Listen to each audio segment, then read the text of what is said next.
Hey, folks, and welcome back to the Ocean Hour podcast. I'm your host, Jeff Gorman, and with me is professional sailor Francesca Clapcich, who just completed the legendary Transat Café L'Or.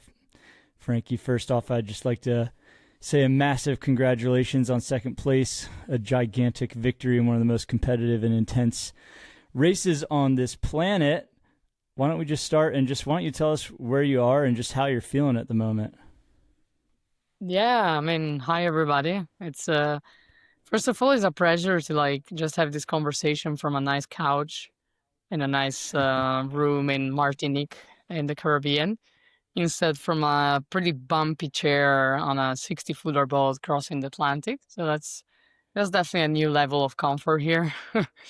But yeah, I'm in for the friends in the Caribbean in Martinique, and it's not a bad place to be in November. Definitely really humid and really hot, but I'm taking it because I know the weather back at home is not it's not gonna be the same. So I wanted to pick your brain. I noticed on Halloween you showed that you didn't just have two people on board, but you actually were carrying a third. And before we dive into any of the fun Yeah, stuff, can you actually just share who else was on board with you? you know, I mean, Veronique kind of made it to the boat. She was just hanging around in the hall of our hotel in Le Havre, and yeah, she was a bit scary, but she kind of wanted to explore a little bit more like the sport of sailing. I'm like, okay, maybe we should bring Veronique for a little trip. And I mean, for full honest disclosure, we didn't have her on board. We did, some funny stuff with Veronique in Le Havre, and then we brought it back to the owner on the hotel. But that was really funny, like just walking around in the race village with this like green witch monster, and people were like, "What is happening here?" And like, well, this Oh she's my just gosh. Veronique. She's coming for a little ride on the boat, and we just filmed some content, like her sleeping with Will in the bunk or grinding with me, and like she was making all the crazy noises. It was kind of fun. And then, It was yeah, hilarious. the content That's manager did awesome. a pretty good job on like putting this together and make it like almost look real, almost she was there for real. Oh my gosh, I know. Insane. Well, all right, so you're in Martinique right now. I know this is a little bit of a sort of vague way to start, but can you just give us a little bit of an overview of the 12 days for the Transat Café L'Or? Was there anything just kind of out the gate, anything really unexpected that really stood out that you want to start with? Yeah, I mean, unexpected, I'm not really sure because, we had a lot of preparation before the race, and I think we really kind of knew what we were expecting, especially like at the beginning of the race, like the first 24, 36 hours, we were almost not even looking at the computer, we just knew exactly like what was going on, what we have to do. It was really pleasant, because you kind of just focusing on the boat, and you need to not really think about what the plan is. And then there was a lot going on weather-wise. We had like some, big storm coming out of the Gulf of Mexico. Like we all saw what happened, in Jamaica with Melissa, and actually that kind of mess up a little bit the big systems in the Atlantic. So we had to like go through some moment of really light wind, really unpredictable wind, and that was kind of hard to have an idea what was going on before the race. But I think we managed it really, really well. And then, I mean, it's pretty crazy to see the stats. We just did, a transatlantic race and sailed, a little bit more than 5,000 miles and averaging 19 knots. That is, it's quite crazy. Like it's crazy speed, and of course we do way more miles than what like a straight line it is. We cannot really go straight line with these boats. We need to do a lot of maneuvers and go around weather systems. At the end, like the amount of miles is pretty big, but we cover it really, really fast. And the result, I mean, we absolutely take it, but it was also quite unexpected. We were hoping to do really well, and this result is way more than than what we thought. So yeah, it's a mix of yeah, a lot of emotions, and yeah, it's been overall like a really great experience. So so walk us through just the final moments. 12 days, 5,500 miles. You see Martinique in the distance. Just how were you feeling, and what was going on for you in the final sort of last hour or two? Yeah, like we kept it like quite cool for the entire race. We were always in the front pack. Like we got out of the English Channel, like we were fourth, and then we did a pretty good run all the way down to the Canary Island. Took some strategic decision. We were leading the fleet at one point, and it was a bit of straight line and medium wind. It's not exactly our strength. We lost a couple of places, but we were always in the top five from the start, pretty much. And but we always kept our head down, and there was moment, of course, we were quite happy about how the race was going. It was like, oh, it's a long race, it's gonna be a few more days. We cannot really know what's going on until the end. And I think it was really like maybe like, yeah, 12 or 14 miles before the finish line that we really released all the energy and be like, okay, this is it, I mean, and we're so close, and there's not really anything that at this point can really happen for us to lose the podium. And that was probably the moment. It was only like, yeah, an hour before the finish, or even less, that we kind of let it go a bit more, and we were extremely happy and start to celebrate on board. But until that point, we were just really like focused on minimizing mistakes, on just like trying to keep up with these like guys in the back that were just coming and hammering through it. So it's like, yeah, when you're saying that it's never over until it's over, it's kind of true. You never really know what was happening until the last moment.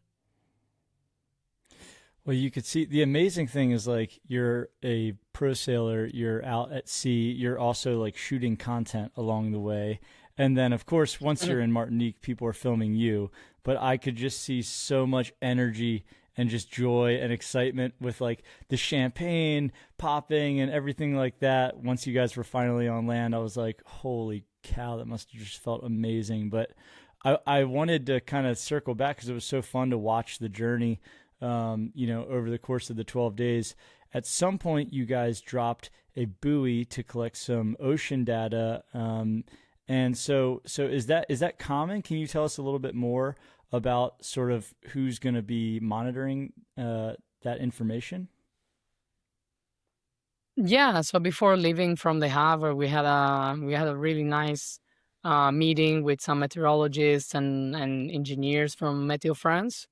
That is the meteorological office, national office in France. And they have a lot of weather buoys around the oceans, and they have more than like 1,000 weather buoys around the oceans. But there are still like spots where the density of these weather buoys is not really enough to collect enough data.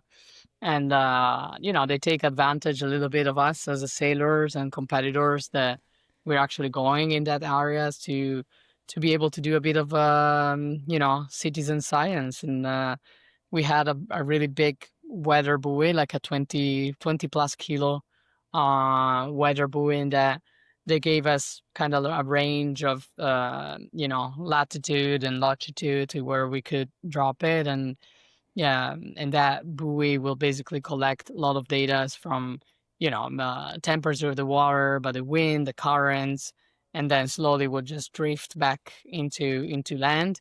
And it's a really good way for us to sail, but also sail with a purpose, and be able to like go in these places and bring back really incredible and important information about our oceans. And we can do our part. It was us and another boat in the race that had the opportunity to have a weather buoy on board. And for us, it's always also a little bit of a fun moment where we kind of launch the buoy in the water, and we sign it. We leave a little message on it, and you never really know who is gonna get the buoy back. And they might just see that it's coming from 11 hour racing, and it's a cool thing that we can do.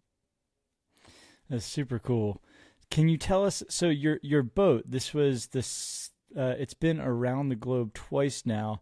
And again, I know I've said it a few times. I'm a total novice here. I've never even been on a sailboat. Can you just share with us a little bit more about the experience of being out on the water with this boat, and especially in light of now sort of getting ready for the Vendée Globe in a couple of years?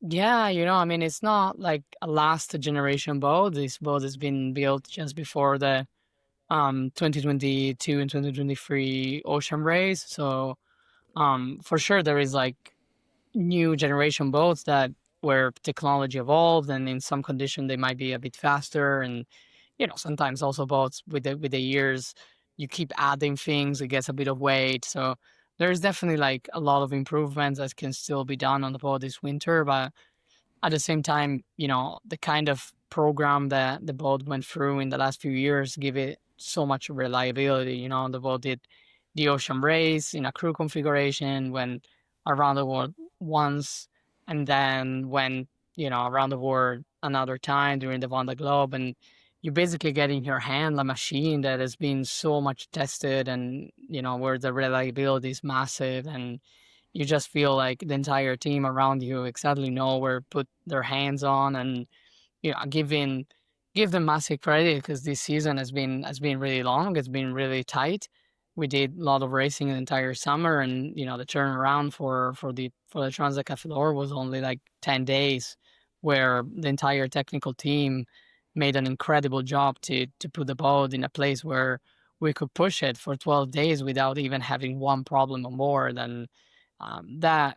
I think is really the strength point of having a boat that is quite a lot of miles on it, compared to maybe like new boats that are still testing a lot and might have some issues here and there. We saw, the Petit Doudou and Keguiner, that they had to stop for some technical issues, and they are relatively new boats that have been not really pushed at this level so often. And you start just seeing that, it's a natural thing that happened. There might be some issue here and there. And, I think I'm really confident now that the boat is a great boat for the Vendée Globe in 2028. And, I'm really confident in the team that I have around. And it's just a great feeling to start the project in this way.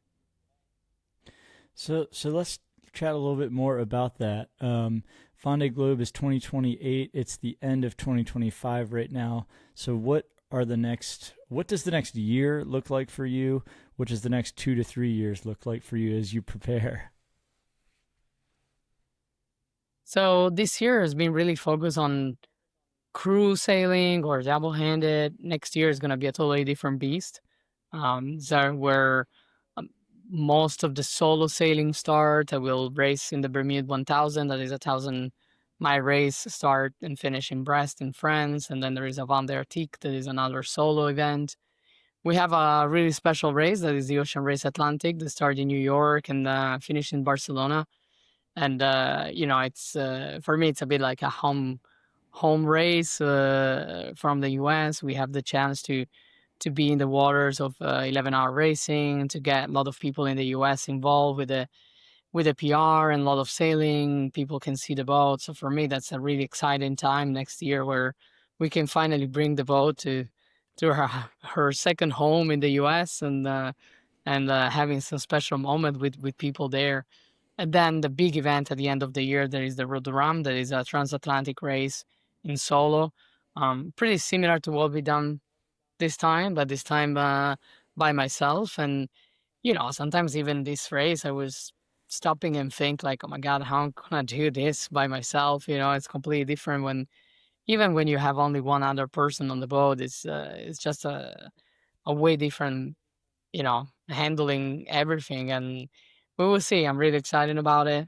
I don't have like tons of experience in the solo configuration, so for me, it's gonna be a massive learning season. Try to get the most out of every mile that I can sail, and hopefully get really well prepared for the Route du Rhum, and try to do my best and put a good performance on in the water. And for sure, we start this campaign setting the bar extremely high. Second in our first event in front of a really well prepared team it's not something that I take in lightly, but at the same time, and I try to be also really realistic. And sailing a double-handed event is completely different than solo, and I just want to put my expectation back to where I should have them, and just working hard and get better, and we'll see how it goes next year. Right on. Yeah, it sounds like there's no rest for the wicked here. Getting right back to work. No. Yep. Well, I was curious after spending the last couple of weeks just out on the sea. Just this might be a funny question because I'm sure you're just so locked in and focused on the race itself. But were there any just general sort of climate observations? Any shifts or things that were coming up that were on your mind as far as just the climate crisis and thinking about the future of our planet? I mean, like the special thing that we can do with our sport is to be like in this really like raw environment that is our ocean, right?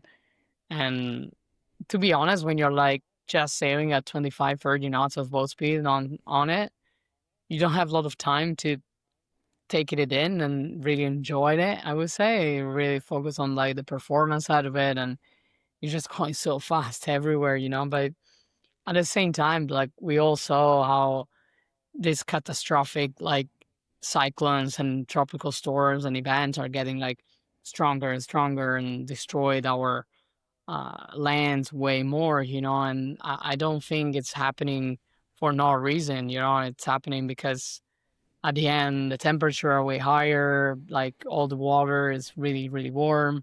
You just have the time to build so much strength and so much power in this weather system, like we get into the Gulf of Mexico and the storms are just hanging around there for days and days and days and get fueled by heat.